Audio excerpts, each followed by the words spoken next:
చూడండి, ఎవరు పక్కన వాళ్ళని చూడొద్దు, పక్కన వాళ్ళని గిల్లొద్దు, మాట్లాడొద్దు. ఒకవేళ నేను చూడలేకపోయినా ఎవరు చూస్తారు? దేవుడు చూస్తారు. కనుక మోకరించి మంచి సైడ్కి నీళ్ళు చేయాల. ఇంకా వస్తుంది అల్లరి, సౌండ్ రావద్దు.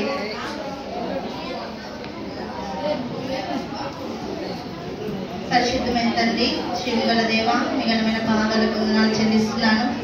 మధ్యాహ్న వేళలో మరి సీనియర్ జూనియర్ పిల్లలకు ప్రభావ మరి లెసన్ చెప్పుటకై మీరు వాడుకుంటూ వస్తున్న రీతిని బట్టి కూడా వందనాలు చెల్లిస్తూ వస్తున్నాను. ఎందుకు పనికిరానటువంటి నన్ను ప్రభావ, దూత సమానురాలైన నన్ను మీరు జ్ఞాపకం చేసుకొని మీ బిడ్డగా మీ సొత్తుగా చేసుకుంటూ వచ్చిన విధం బట్టి వందనాలు.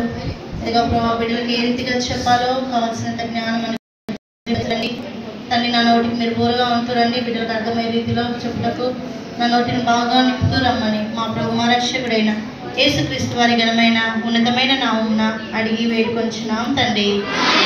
ఆమేన్.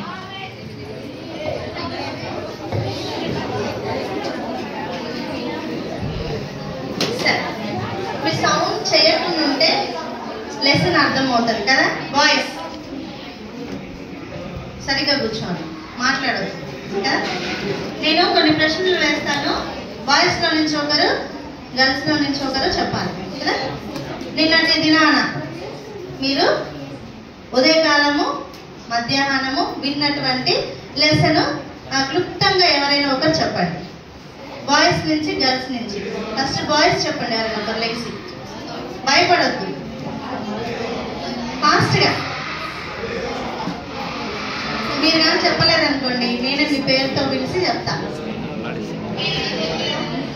ఏం విన్నారు చెప్పండి. నిన్న పొద్దున, మధ్యాహ్నము, ఈ రోజు పొద్దున. నించండి. బాయ్స్లో నుంచి ఒకరు, గర్ల్స్లో నుంచి ఒకరు. లేదా ఎవరైతే వినలేదా? సరే, గర్ల్స్ నుంచి లేచి చెప్పండి అమ్మా, ఫాస్ట్గా.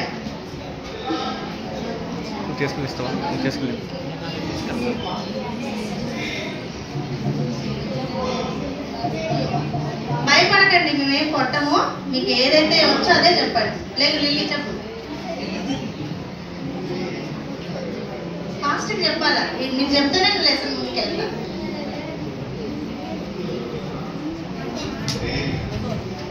లేదు చెప్పండి.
దాని గురించి యూద ప్రజలందరికీ చాటింపు వేస్తారు.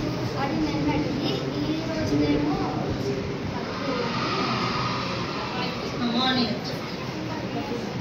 సహాయం కొరకు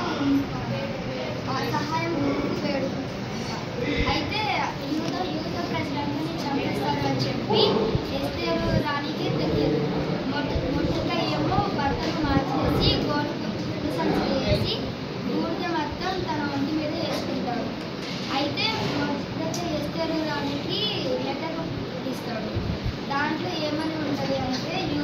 వీళ్ళందరినీ చంపబోతున్నారు అని చెప్పి ఉంటే ఎస్తేరు రాణి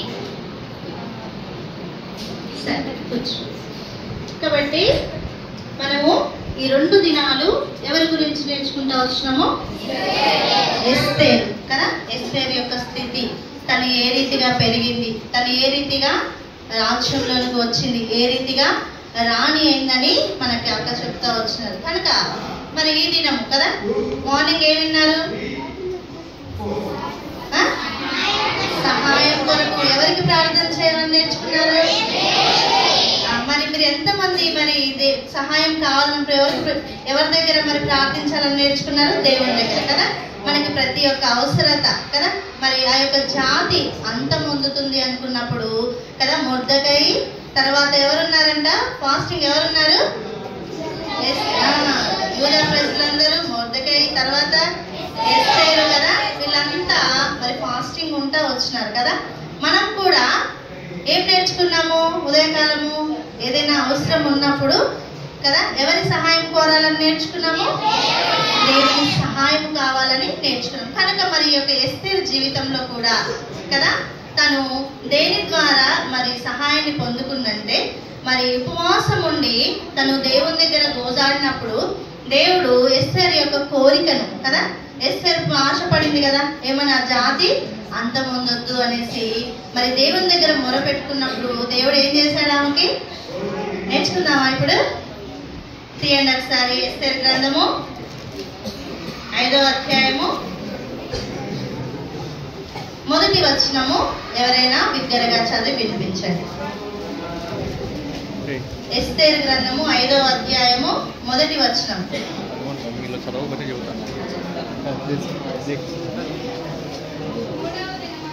3వ దినమందు ఎస్తేరు రాజభూషణములు ధరించుకొని రాజునగరి యొక్క ఆవరణంలో రాజు సన్నిధికి వెళ్ళి నిలిచెను.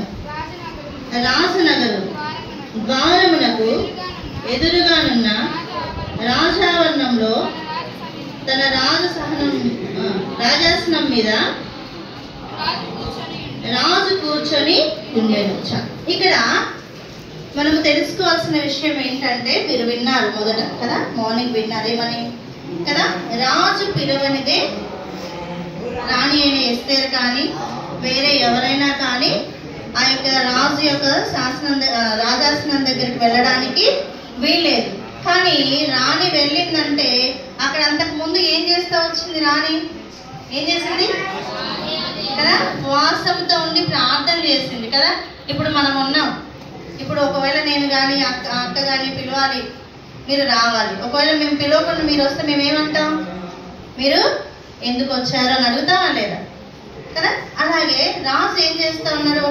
రాణి ఏం చేస్తుంది? సిద్ధపడింది, ప్రార్థించుకుంది, ధైర్యంగా ఆ యొక్క రాజు ఉన్న రాజాసనం దగ్గరికి వెళ్ళినప్పుడు కదా, రాజుకి ఏం కావాలా? వాస్తవానికి అక్కడికి రాణి వెళ్ళంగానే ఏం రావాలా? పిలవకుండా వెళ్ళింది కదా, కానీ రాజుకి ఏం కావాలి? అప్పుడు అడగాలి కదా. రాజు ఏమని అడగాలి? వేస్తే ఎందుకు వచ్చావు, నీకేం పని అని అడగాలి. కానీ అక్కడ రాజు కోపం లేదు. ఏం చేశాడు? రాణిని చూడగానే ఆమె ఎంత ఏం కలిగిందంట? భయ కలిగింది. అదే రీతిగా 4వ వచనాన్ని కూడా మనం చదువుకున్నట్లయితే చూడండి. ఎస్తేరు రాజునకు యుక్తముగా తోచిన ఎడల నేను రాజు కొరకు సిద్ధము చేయించిన విందునకు రాజువైన తామును హామానును నేడు రావాలని కోరుచున్నానని ప్రత్యుత్తరం ఇచ్చాను. కాబట్టి రాణి రాజు దగ్గరికి వెళ్ళింది, నించుంది. రాజు అడుగుతూ వచ్చినాడు ఏం కావాలి కదా. రాజు దండము కదా చూడండి చూపించగానే రాణి అక్కడికి వెళ్ళింది కదా, రాజు ఆమె వైపు చూపించినాడు. కనిపిస్తుందా? అయితే రాజు ఏం చేస్తా ఉన్నాడు? దండం ఆమె వైపు చూపించగానే ఆమె యొక్క కోరిక ఏమని చెప్పిందంట? ఎవరెవరిని పిలిచింది విందుకి? రాజుని పిలిచింది. ఇంకెవరిని పిలిచింది? హామానుని పిలిచింది. పిలిచినాక రాజు చక్కగా ఎవరెవరిని తీసుకొని వెళ్ళాడంట? హామానుని తీసుకొని వెళ్ళాడు, ఆ రాజు వెళ్ళాడు. విందు చేసింది, మంచిగా తిన్నారు కదా. తర్వాత మళ్ళా రాజు అడుగుతా ఉన్నాడు. ఏమని అడుగుతా ఉన్నాడంటే, రాణి నీకేం కావాలి? ఈ రాజ్యంలో నీకు సగము ఏమన్నా కావాలంటే నాకు ఏమి వద్దు, మరలా ఇంకో దినం కూడా మీరు ఆ విందుకు రావాలనేసి రాజుకు చెప్తా ఉంది కదా. రాజుకు చెప్తా ఉన్నప్పుడు రాజు ఏమంటాడు, సరే వస్తామని చెప్తాడు. చెప్పినప్పుడు ఈ హామాను కూడా ఏం చేస్తాడు, రాజుతో పాటు వెళ్తున్నాడు, విందు చేసుకొని వస్తున్నాడు. అయితే అది ఈ యొక్క హామాను ఏం చేస్తా ఉన్నాడు, రాజు దగ్గర నుంచి వెళ్తా ఉన్నప్పుడు ఇక్కడ చూడండి, రాజు గుమ్మం దగ్గర ఎవరుంటా వచ్చినారు, మొర్దెకై వచ్చాడు కదా. మొర్దెకై ఉన్నప్పుడు మరి అక్కడ మొర్దెకై యొక్క హామానుకి ఏం చేయలేదు, నమస్కారం చేయలేదు. నమస్కారం చేయకపోయేసరికి తను ఎంతో సంతోషంగా ఇంటికి వెళ్తున్నాడు. మరి యొక్క హామాను ఈ యొక్క మొర్దెకైని చూడగానే ఆయనకు చాలా కోపం వచ్చేసింది. నేను ఒక అధికారంలో ఉన్నాను, నేను రాజు దగ్గర ఉంటున్నాను కదా, ఎంతో గౌరవంగా ఉంటున్నాను. కానీ ఈ యొక్క మొర్దెకై మాత్రము నేను వెళ్ళినప్పుడు కానీ వస్తున్నప్పుడు కానీ కదా ఏం చేయట్లేదు, మొర్దెకై ఏం చేయట్లేదు, అతనికి నమస్కరించట్లేదు. అది అతనికి చాలా ఇన్సల్ట్ గా ఉంది, చాలా కోపంగా ఉంది. ఏదైనా చేయాలి, ఇతనిని ఏదైనా చేయాలి అని ఆలోచనలో ఉన్నాడనమాట కదా. మనం కూడా కొన్నిసార్లు చూడండి, మనము మన విషయానికి వస్తే ఎప్పుడైనా ఎవరైనా మనల్ని విష్ చేయలేదనుకోండి, ఒకవేళ పలకరియలేదనుకోండి, ఏమనుకుంటాం, చూడరా వీళ్ళు నన్ను పలకరిస్తలేదు, నాతో మాట్లాడతలేదు అనుకుంటావా లేదా అనుకుంటాం. తర్వాత ఏమైతుంది, వాళ్ళ మీద ఏమనిపిస్తుంది, కోపం వస్తుంది. తర్వాత వాళ్ళని ఏదైనా చేయాలా, పగ తీర్చుకోవాలన్నట్టు లోపల ఏమైతుంది, మనకి ఒక దురుద్దేశం అనేది మొదలవుతూ ఉంటది. అప్పుడు మరి హామాను కూడా ఏం చేస్తా ఉన్నాడంటే అవన్నీ మనసులో పెట్టుకున్నాడు. మరి ఇంటికి వెళ్తా ఉన్నాడు, ఈ మొర్దెకై విషయం ఆలోచన చేస్తా ఉన్నాడు. ఇంటికి వెళ్ళాడు. మరి రాజు దగ్గర తనకి జరిగిన విషయాలన్నింటిని చూడండి, ఇక్కడ చూసినట్లయితే ఎవరెవరు కనిపిస్తున్నారు, అక్కడ హామాను కనిపిస్తున్నాడు, తన భార్య అయిన జెరుషా కనిపిస్తున్నది, తన యొక్క స్నేహితులు కనిపిస్తున్నారు. ఆయన ఏం చేస్తున్నాడు, ఎస్తేరు రాజుతో పాటు నన్ను కూడా కదా విందుకి పిలుస్తా ఉంది అని తను ఎంత గొప్పగా చెప్పుకుంటున్నాడంటే, ఇంకా అసలు ఎవరైనా ఎప్పుడైనా ఇప్పుడు మీరు ఉన్నారనుకోండి, సపోజ్ నేను పిలిచాను అనుకోండి, ఒకసారి మందిరం దగ్గరికి రాండి అని ఎవరైనా మీలో పిలిచాను అనుకోండి, మీరేం చెప్పుకుంటారు బయట అందరికి, ఫాస్ట్ ఆంటీ నన్ను పిలిచింది, ఫాస్ట్ ఆంటీ నన్ను పిలిచిందని చెప్తారా లేదా? అట్లనే రాజు దగ్గర విందుకు రాణి ఇంటికి విందుకు వెళ్తున్నప్పుడు రాజుతో కూడా నేను ఉన్నానని చెప్పేసి హామాను ఏం చేస్తున్నాడంటే ఎంతో తను తాను హెచ్చించుకుంటా ఉన్నాడు, తను ఎంతో గర్వంగా ఫీల్ అవుతా ఉన్నాడు, తను ఎంతో ఏమంటారు ఇంకా గొప్ప చేసి చెప్పుకుంటాడు తన గురించి. ఎంతమంది ఉన్నారు ఆ రాజు దగ్గర, కానీ నన్నే ఆ ఎస్తేరు విందుకు పిలిచిందని వాళ్ళకి ఆ స్నేహితులకు కానీ తన భార్యకు కానీ చెప్పుకుంటా ఉన్నాడు. చెప్పుకుంటూ తనలో ఏమైంది, కొంచెం మరలా ఒక గర్వం అనేది వస్తుంది. ఇవన్నీ బాగున్నాయి, కానీ అక్కడ ఎవరిని బట్టి తన కోపం తెచ్చుకుంటా ఉన్నాడు, మొర్దెకై గురించి తన స్నేహితులకి తన యొక్క భార్యకు చెప్తా ఉన్నాడు. ఇదంతా బాగుంది, కానీ అక్కడ ఒకతను ఉన్నాడు, ఎవరు, మొర్దెకై ఉన్నాడు, తను నన్ను చూసి గౌరవించట్లేదు, నమస్కరించట్లేదు అని చెప్పి తన పైన ఎంతో పగ పెంచుకుంటూ వచ్చాడు, తన విషయంలో ఎంతో ద్వేషం పెంచుకుంటూ వచ్చినాడు. అయినప్పటికీ ఆ యొక్క జెరుషా కానీ ఆ యొక్క స్నేహితులు కానీ రాజుకి ఈ యొక్క హామానికి ఏం చెప్పాలా, అలా పెంచుకోవద్దు అని చెప్పాలి. కానీ వాళ్ళు కూడా ఏం చేస్తున్నారంటే ఈ యొక్క హామాను ఏదైతే మరి ఆ యొక్క ఈ మొర్దెకై మీద ద్వేషము పగ పెంచుకుంటూ వచ్చినాడు, వాటి అన్నిటిని బట్టి తను కూడా మరి ఆ భార్య కానీ ఆ స్నేహితులు కానీ ఏం చేస్తున్నారంట, ఇంకా సరే నిన్న అట్లా చేస్తున్నాడు కదా, ఒక 50 అడుగుల ఎత్తుది ఉరికాయ చేయించి దాని మీద అతన్ని చంపేసేయని ఏం చేస్తున్నారు, సలహా చెప్తున్నారు కదా. అలా చేయొచ్చా? తోటి వారిని అలా చంపేయాలి అన్న ఆలోచన మనం తెప్పించొద్దు. కానీ హామాను బట్టి వాళ్ళు కూడా ఏమయ్యారు, వాళ్ళు ఏం కలుగుతా వచ్చింది, ఆ యొక్క మొర్దెకై మీద వారికి కూడా కోపం వస్తుంది, పగ పెంచుకుంటూ వచ్చినారు, ఇంకా వేరే వేరే ఆలోచనలు హామానికి ఇస్తూ వచ్చినారు కదా. మనం కూడా కొన్నిసార్లు మన ఫ్రెండ్స్ కానీ మనకి తోటి వాళ్ళు కానీ ఎవరైనా ఏదైనా చేసినప్పుడు మనకు కూడా ఏమనిపిస్తుంది, వాళ్ళ మీద పగ పెంచుకోవడము, లేకపోతే ఇద్దరు మాట్లాడుకుంటుంటే ఏమంటాము, వద్దు నాతోటి మాట్లాడతలేదు, నువ్వు కూడా మాట్లాడొద్దు, అరే వాడు మన బ్యాట్ ఆడడానికి రాలేదురా, బ్యాట్ బాల్ ఆడడానికి వాడితో వెళ్ళొద్దురా వాటితో జట్టు కట్టురా అని చెప్తారా లేదా? అట్లనే ఈ హామాను యొక్క భార్య కానీ ఈ యొక్క స్నేహితులు కానీ హామాను ఏం చేస్తున్నారు? ఇంకా తనలో ఏం పెంచుతా ఉన్నారు? పగను పెంచుతా ఉన్నారు, ద్వేషాన్ని పెంచుతా ఉన్నారు. కానీ దేవుడు అదంతా కోరుకుంటున్నాడా? హామాన్లో ఏముంది? గర్వం ఉంటా వచ్చింది కదా. తను రాజుతో కలిసి ఎస్తేరు చేయించిన విందుకు వెళ్తున్నానని తనలో తాను ఏం పడతా ఉన్నాడు? గర్వపడతా ఉన్నాడు కదా. చూడండి ఎస్తేరు గ్రంథం 5వ అధ్యాయం 12వ వచనాన్ని చదవండి ఒకసారి ఎవరైనా.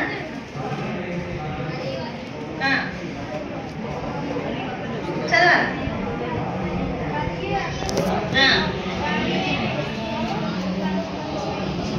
మంచి చదవాలి. మరియు అతడు రాణి అయిన ఎస్తేరు తాను చేయించిన విందునకు రాజును నన్ను తప్ప మరి ఎవరిని పిలిపించలేదు. రేపటి దినమున కూడా రాజుతో కలిసి విందునకు రమ్మని నాకు సెలవైనదని చెప్పెను. అక్కడ ఏం చేస్తా ఉన్నాడు? ఆ ఫ్రెండ్షిప్ చెప్తా ఉన్నాడు, తనలో తాను గర్వపడుతూ ఉన్నాడు, తను తాను హెచ్చించుకుంటా ఉన్నాడు. తనలో ఏం కలుగుతా వచ్చిందంటే గర్వం కలుగుతా వచ్చింది కదా. మరి గర్వం కలుగుతా వచ్చినప్పుడు తనలో ఇంకా ఏంటి? మొర్దెకై మీద ఏం కలిగిందంట? ఇంకా ద్వేషాన్ని, ఇంకా కోపాన్ని పెంచుకుంటా వచ్చినాడు. అది అయిపోయింది. తర్వాత రాజు మరి కదా, రాజు ఏం చేస్తా ఉన్నాడు? ఆలోచనలో పడిపోయినాడు.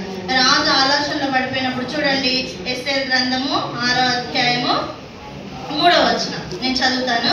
రాజు ఆ సంగతి విని ఇందు నిమిత్తము మొర్దెకైకి బహుమతి ఏదైనాను ఘనత ఏదైనా చేయబడనా అని అడగగా రాజు సేవకులు అతనికి ఏమీ చేయబడలేదని ప్రత్యుత్తరం ఇచ్చింది.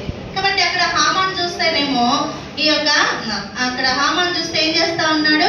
ఎంతో మరి గర్వంగా కదా, నన్ను మరొక దినాన కూడా ఎస్తేరు విందువు నాకు పిలిచింది, వెళ్తాను అని అక్కడ అందరికి ఎంతో గొప్పలు చెప్పుకుంటా ఉన్నాడు. తను తాను హెచ్చించుకుంటా ఉన్నాడు. ఇంకా మొర్దెకై మీద పగ పెంచుకుంటా ఉన్నాడు. కానీ రాజు మాత్రము ఆలోచనలో పడిపోయాడు. ఎందుకు రాజు ఆలోచనలో పడిపోయాడు కదా? అక్కడ రాణి అయిన ఎస్తేరు ఏం చేస్తా వచ్చింది?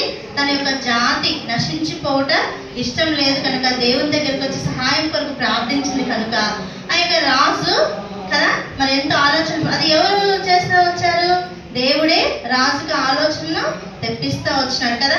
ఎందుకంటే మరి ఒక రోజున మరి రాజును చంపాలనేసి ఆ యొక్క ద్వారపాలకులైన బిక్తాను తెరాహును రాజు యొక్క 2 నపుంసకులు రాజు అయిన అహష్వేరోషును చంప యత్నించిన సంగతి మొర్దెకై తెలిపినాడు కదా. రాజుకి ఆ రోజు నిద్ర పట్టలేదు. నిద్ర పట్టక ఆయన ఒక గ్రంథం రాసుకుంటా వస్తాడు కదా. మనకు కూడా కొంతమందికి మరి అలవాటు ఉందో లేదు, కొంతమందికి డైరీస్ రాసే అలవాటు ఉంటుంది కదా. ఈ రోజు ఏం జరిగింది, నిన్నేం జరిగింది కదా, కొంతమందికి ఉంటుంది అలవాటు. అలా ఈ యొక్క రాజు కూడా ఆ యొక్క గ్రంథంలో రాసుకున్నప్పుడు తనకు హాని ఉందని, ఆ యొక్క ద్వారపాలకులతో హాని ఉందని ఎవరు చెప్పారంటే రాజుకి? ఎవరు చెప్పారు? మొర్దెకై తెలిపింది. మొర్దెకై తెలిపాడు కనుక మొర్దెకై విషయమై కదా గ్రంథం తెచ్చినప్పుడు ఎవరు సహాయం చేశారని ఆ యొక్క రాజు గ్రహించాడు కదా. ఆ యొక్క రాజుకి ఆలోచన తెప్పించింది ఎవరు? దేవుడు తెప్పించాడు కదా. తన జాతి నశించిపోవద్దని ఎస్తేరు ప్రార్థించింది కనుకే అంతకుముందు రాజు ఏం చెప్పాడు కదా, అయూదులని ఉంచొద్దు అని ఎవరితో డిస్కషన్ చేశాడు? హామానుతో చేశాడు. మరి హామానుతో చేసినప్పుడు కదా మరి రాజుని మరి అతను కోరాడు, ఇట్లా వీళ్ళు ఉన్నారు, వీళ్ళు చెదిరిపోయి వచ్చారు అని చెప్పేసి వీళ్ళని ఏదో ఒకటి చేయాలని ఎవరితో డిస్కషన్ చేస్తూ వచ్చాడు? రాజుతో చేశాడు. కానీ దేవుడు మాత్రము కదా ఆయన ప్రజల్ని ఏం చేస్తూ వచ్చినాడు? కాపాడుతూ వచ్చాడు. కేవలము వారు చేసినటువంటి ప్రార్థనను బట్టి వారికి సహాయము చేస్తవచ్చు. కాబట్టి మరి రాజు ఆలోచిస్తూ ఉన్నప్పుడు మొర్దెకై గురించి, మొర్దెకైకి ఏదైనా చేయాలి, నాకు ఇంత సహాయం చేసినాడు, నాకు ప్రాణహాని లేకుండా చేశాడు అని చెప్పేసి ఏదో చేయాలని ఆలోచిస్తున్నాడు. మనకు కూడా కదా కొన్నిసార్లు మనకి ఎవరైనా ఏదైనా హెల్ప్ చేస్తే తిరిగి మరలా వాళ్ళకి ఏం చేయాలనుకుంటాం? హెల్ప్ చేయాలనుకుంటాం కదా, ఏదైనా ఇవ్వాలి కదా. అలా ఇచ్చినప్పుడే మనం ఎవరికి కృతజ్ఞత చెల్లించుకున్నట్టుంటది కదా, ఎదురువాడి కదా. ఏదైనా చిన్న సహాయం చెప్తే మనం ఏం చెప్తాము? నోటి మాట చేత ఏం చెప్తాం? థ్యాంక్స్ అని చెప్తాం కదా. నువ్వు చేసినటువంటి మేల్ని మేము మర్చిపోలేమంట. దేవుడు కూడా కదా మరి ఆ యొక్క రాజుకి ఆ దినాన నిద్ర పట్టనివ్వకుండా మరి మొర్దెకై చేసినటువంటి దాన్ని జ్ఞాపకం చేస్తూ వచ్చినాడు కదా. కాబట్టి మొర్దెకై తనకి ఏదైతే మరి సన్నివేశం కదా అక్కడ ఏదైతే జరిగిందో దాన్ని బట్టి ఏదైనా చేయాలని చెప్పేసి మాట్లాడుతున్నప్పుడు అక్కడ ఉన్నటువంటి రాజు సేవకులు వచ్చి మరి హామాను వచ్చినాడన్న సంగతి ఎవరికి చెప్పారంట? రాజుతో చెప్పాడు. రాజుతో చెప్పినప్పుడు ఏదైనా చేయాలి కదా, ఏం చేయాలి? మరి మొర్దెకై నాకు ఇంత హెల్ప్ చేశాడు కదా, మరి ఏం చేయాలనుకున్నప్పుడు కదా అక్కడ చెప్తా ఉంటాడు. చూడండి ఒకసారి ఎస్తేర్ గ్రంథము 6వ అధ్యాయము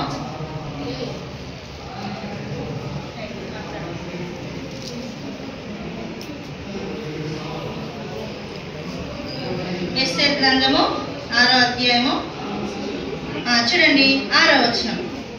రాజు గణపరచను అపేక్షించే వానికి ఏమి చేయవలని రాజు అతన్ని అడిగి, హామాను నన్నుగాక మరి ఎవరి రాజు గణపరచను అపేక్షించుకుని తనలో తాను అనుకొని రాజుతో ఇట్లా. ఇక్కడ హామాన్ని చూడండి, ఇక్కడ కూడా ఏమనుకుంటాడంటే రాజు నన్ను తప్ప ఎవరిని గణపరుస్తాడు? రాజుకి సపోర్టింగ్ నేనే కదా ఉన్నది, అన్ని చేసేది నేనే కదా, నన్నే రాజు ఘనపరుస్తాడని తనలో తాను అనుకుంటా ఉంటున్నాడు. కానీ అతనికి తెలియని విషయం ఏంటిది? రాజు ఎవరి గురించి చెప్తా ఉన్నాడు?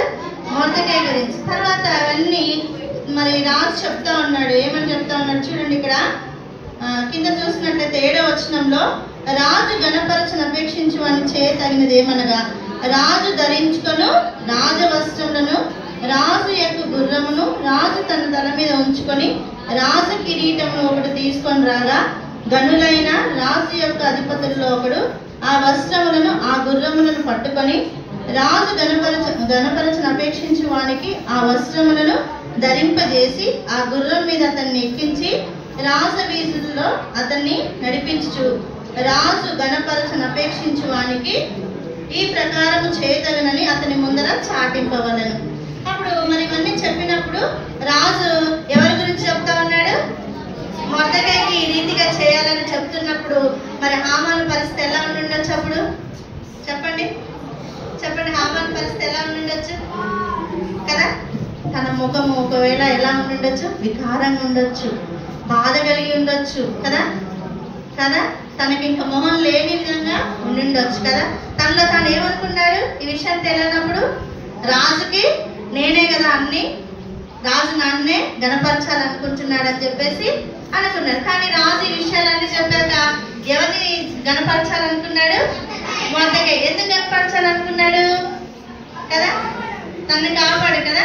ఆ యొక్క ద్వారపాలకులు చంపాలని యత్నించినప్పుడు కదా మొర్దెకై అతనికి విషయాన్ని తెలియపరిచినప్పుడు కదా రాజు మరి చక్కగా ఉన్నాడు కనుక మరి ఎటువంటి హాని జరగలేదు కనుక రాజు ఏం చేస్తా ఉన్నాడు? అతనిని గణపరచాలని మరి చేస్తాను. చూడండి ఇక్కడ అతను మొర్దెకై మరి హామాను ఏదైతే విషయాలను చెప్తూ వచ్చినాడో రాజుని ఏ రీతికి గణపరచాలని అది ఆ మొర్దెకైకి చేస్తా వచ్చినారు కదా.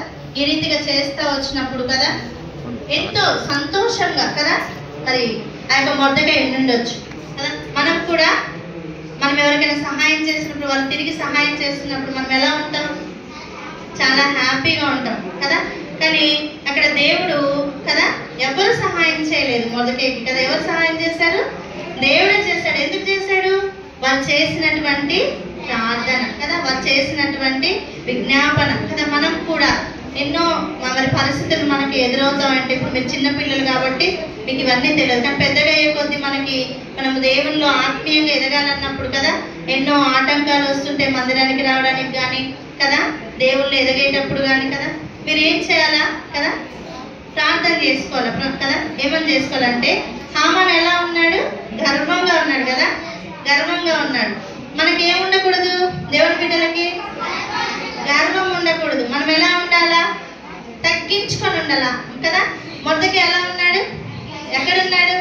రాజు గుమ్మం దగ్గర ఉన్నాడు కదా. అంటే అక్కడ తగ్గింపుడు చూపిస్తా ఉంది. ఇక్కడ ఈ యొక్క హామాను రాజుతో పాటు ఉన్నాడని చెప్పేసి తనలో ఏం కలిగింది? గర్వం కలిగింది కదా.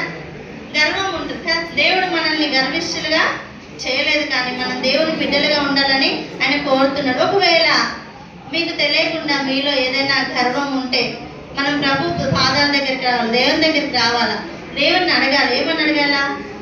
ఏమని అడగాలి చెప్పండి? ప్రభువా, హామానులాగా గర్విష్ఠులంగా మేము ఉండకుండా సహాయం చేయండి అని మనం ఏం చేయాలా? ప్రార్థన చేయాలి. చూడండి సామెతలు చదువుదాము. సామెతలు 16వ అధ్యాయము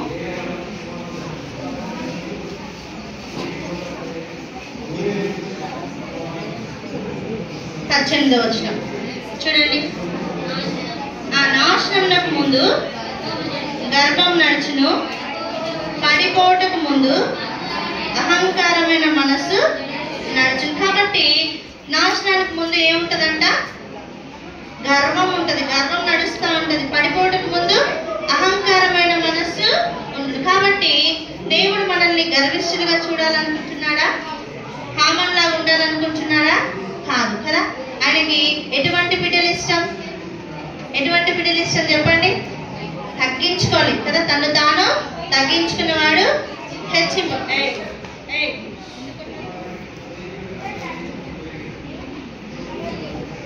కాబట్టి దేవుడు మరి గర్విష్ఠులను ఇష్టపడు కదా.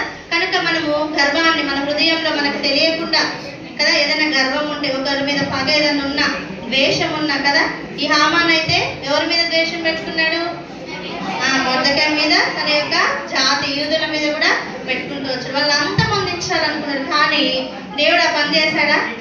చేయలేదు కదా. వారి యొక్క ప్రార్థన విన్నాడు కదా. వారు ఎంతో ఉపవాసం ఉండి ప్రార్థన చేసినప్పుడు కదా రాజుకే ఆలోచన చెప్పించే విధంగా దేవుడు చేస్తా వచ్చినాడు కదా. కాబట్టి మనం కూడా మనలో తెలియకుండా గర్వం ఉంటే ప్రభు దగ్గరికి రావాలా. ఏమని అడగాలి? ప్రభువా, నాలో ఏదైనా గర్వపు మనస్సుంటే, అహంకారమైన మనస్సుంటే దాన్ని నేను తీసివేసుకున్నటకు నాకు ఈ దినం మీరు సహాయం చేయండి. ఈ VBSకి వచ్చాను ప్రభువా, మరి నేను ఏదైతే నేర్చుకున్నాను దాని ప్రకారం నేను వెళ్ళినప్పుడు నేర్చుకోవడానికి మీరు నాకు సహాయం చేయండి అని మనం ప్రార్థన చేయాలి కదా. దేవుడు ఏం ప్రేమించాడు తెలుసా? లోకం కదా. దేవుడు ప్రేమించాడు. ఎవరిని ప్రేమించాడు? లోకాన్ని ఎంతో ప్రేమించాడు కదా. మరి లోకాన్ని ప్రేమించాడా? లోకంలో ఉన్నటువంటి మనల్ని ప్రేమించాడు కదా. మనము ఎటువంటి వారము? పాపులమే కదా. పుట్టుకతోనే మనం ఏంటి? పాపులం కదా. మరి పాపుల కోసం ఆయన ఏం చేస్తూ వచ్చినాడు? తన ప్రాణాన్ని పెట్టారు. ఎవరైనా ప్రాణం పెడతారా మీకోసం? పెడతారా? పెట్టరు. కానీ ఎవరు పెట్టారు? యేసయ్య పెట్టారు కదా. కదా, అందరూ పాపం చేసిన వాళ్ళే. ఈ లోకంలో ఉన్న వాళ్ళందరూ పాపం చేసిన వాళ్ళే. కానీ ఆ పాపాన్ని తెలుసుకొని దేవుని పాదాల దగ్గరకు వచ్చి మన పాపాన్ని ఒప్పుకుంటే ఆయన ఏం చేస్తాడు? క్షమిస్తాడు కదా. ఆయన క్షమించడానికి సిద్ధమైన మనస్సు గలవాడు. కనుక ఈ దినాన మరి మనం విన్నటువంటి యొక్క ఈ 2 రోజుల లెసన్ మనం దేవుని దగ్గరికి రావాలి కదా. ఈ 2 దినాలు ఏదైతే వింటున్నామో దాన్ని బట్టి మనం దేవుని దగ్గరికి వచ్చి దేవుని అడగాలి. ఎంతమంది అడుగుతారు? హామాన్ లాగా ఉండాలనుకుంటున్నారా? మొర్దెకై లాగా ఉండాలనుకుంటున్నారా? మొర్దెకై లాగా కదా. మొర్దెకై ఏం చేస్తా ఉన్నాడు? ద్వారం దగ్గర కదా, రాజు గుమ్మం దగ్గర ఎలా ఉన్నాడు? తగ్గించుకున్నాడు. మరి ఎంతమంది తగ్గించుకోవాలని ఆశపడుతున్నారు? ఎంతమంది చెప్పండి, నిజం చెప్పాలా? ఎంతమంది గర్వం ఉంది? కొంతమందికి ఎటువంటి గర్వాలు ఉంటాయి తెలుసా? స్కూల్కి పోయే పిల్లలు కాబట్టి మీ దగ్గర ఏముంటాయంటే మంచి కాస్ట్లీ పెన్ ఉంటుంది. అబ్బా, నా దగ్గర ఇది 10 రూపీస్ అనుకో, 20 రూపీస్ అనుకోండి. ఏం చెప్తారు? 20 రూపీస్ పెన్ ఉందండి. లేదా ఆడపిల్లలు అనుకోండి, క్లిప్స్ కదా, అవి ఒకవేళ 10 రూపీస్, 20 రూపీస్, 30 రూపీస్ ఉంటే ఏం చెప్తారు? ఇది 30 రూపీస్ పెట్టి కొనుక్కున్నాను. అప్పుడు మనలో ఏమొచ్చింది?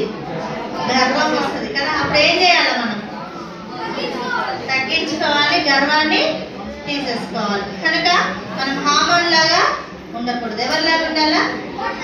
మొర్దెకై లాగా ఉండాలి కదా. దేవుడు మన కోసం ఈ లోకానికి వచ్చి కదా మన పాపాలన్నీ క్షమించాలని ఆశపడుతుంది. కనుక ఈ దినము ఎంతమంది మరి దేవుడి పాదాల దగ్గరకు వచ్చి క్షమించమని అడుగుతారు? చేతులు ఎత్తారు. పుట్టింది ఎత్తద్దు. లెసన్ ఎవరైతే విన్నారో ఈ 2 దినాలు కదా. కాబట్టి ప్రభు పాదాల దగ్గరకు వద్దాం. మనం ఏం చేయాలా? హామాన్ లాగా ఉండొద్దని దేవుని దగ్గరకు వచ్చి మనలో ఉండే గర్వాన్ని తీసివేయాలని మనము దేవుని దగ్గర ప్రార్థించాలి. చూడండి, కంటిత వాక్యము యాకోబు పత్రిక 4వ అధ్యాయము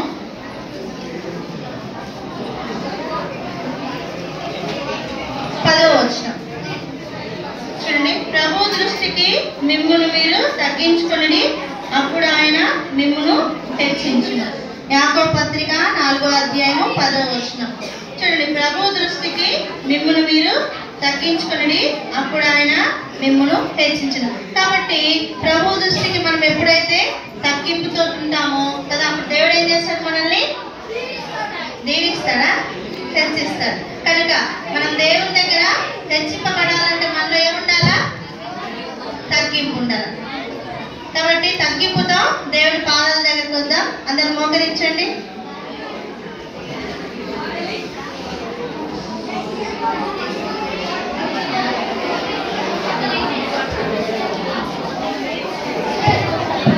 మోకరించండి, మోకరించండి, మోకరించడా?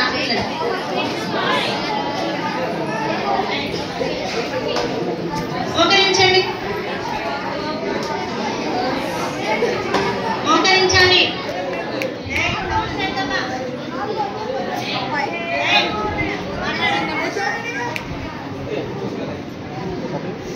ప్రార్థన. మోకరించండి. పరిశుద్ధమైన తండ్రి, జీవం గల దేవా, ఘనమైన పాదాలకి వందనాలు చెల్లిస్తూ వస్తున్నాం. ఈ యొక్క సాయంకాల సమయంలో ఈ రీతిగా ప్రభా మరి మీ పాసానికి రాగలటకు నాకు ఇచ్చినటువంటి ధన్యతను బట్టి వందనాలు చెల్లిస్తున్నాం. దేవా, ఏ మాత్రము అర్హత ఎన్నిక లేనటువంటి నన్ను ప్రభా మీరు జ్ఞాపకం చేసుకొని మరి నీ బిడ్డల మధ్య ఆడుకుంటూ వస్తున్న విధంకై వందనాలు చెల్లిస్తూ వస్తున్నాం. ప్రభా మరి హామాను ఏ రీతిగా ప్రభా తను తాను హెచ్చించుకుంటూ వస్తున్నాడు, తనలో ఏ రీతిగా అయితే గర్వం ఉంటూ వస్తుందో, ఒకవేళ ప్రభా నాలో మాలో అటువంటి గర్వం ఉంటే దయతో మమ్మల్ని క్షమించండి. మొదటి అయితే ప్రభా ఎంతో తగ్గింపుతోటి నీ పాసనలో ఉంటూ వస్తున్నాడు, అప్పుడు తనని మీరు ఎంతగానో హెచ్చింపజేస్తూ వస్తున్నారు. అందుని బట్టి వందనాలు. అదే రీతిగా నేను మేము ఉండుటకు మీరే సహాయపడుతురండి. బిడ్డలు కూడా ప్రభావ విన్న వాక్యం ప్రభావ మరి హృదయంలో మీరు నీరు కట్టి ఫలింపజేస్తురండి. మరి ఏదో టైంపాస్కి రాకుండా ప్రభావ మరి యొక్క సమయాన్ని ప్రభావ వ్యర్థం చేసుకోకుండా ఈ పాద సన్నిధిలో వచ్చి వారు ప్రభావ ప్రతి దినము నీ యొక్క మాటలు వినడానికి మరి వారికి కావాల్సిన జ్ఞానం ఇవ్వండి. వీరిలో తండ్రి ఈ యొక్క ఆత్మ నశించడం మీకు ఇష్టం లేదు కనుక ఈ బిడ్డని ఈ యొక్క ప్రాంతానికి మీరు నడిపించినారు తండ్రి. వారిని నడిపించిన ఉద్దేశము తండ్రి మీరు జ్ఞాపకం చేసుకుంటారండి. వాళ్ళు మీరే కార్యం చేస్తురండి. వారిని మరి మీ యొక్క రక్షణ వెలుగులను నడిపిస్తురండి తండ్రి. మరి పాపం వలన తండ్రి మరి మరణమే వస్తుందని వారు గ్రహించడానికి మీరే సహాయం చేయండి, కృప చేయించండి. వారు కూడా ప్రభావ ఎంతో తగ్గింపుతోటి ప్రభావ ఈ యొక్క 2 దినాలు ప్రభావ నేర్చుకుంటూ ఇచ్చిన కృపకే వందనాలు. వారు 3వ దినము ప్రభావ వారి ఏదో ఒక తీర్మానంతో తండ్రి వెళ్ళగలికి సహాయం చేయండి. రేపటి దినాన్ని కూడా మీరే జ్ఞాపకం చేసుకోండి. ఈ దినము ప్రభావ మీరు నన్ను వాడుకుంటూ వచ్చిన రీతిని బట్టి కూడా వందనాలు చెల్లించుకుంటూ క్లాసెస్లో కూడా మీరే తోడుగా ఉండమని సమస్తాన్ని మీ చేతికి అప్పచెప్పుకుంటూ మా ప్రభు మా రక్షకుడైన యేసుక్రీస్తు ఘనమైన ఉన్నతమైన నామమున అడిగి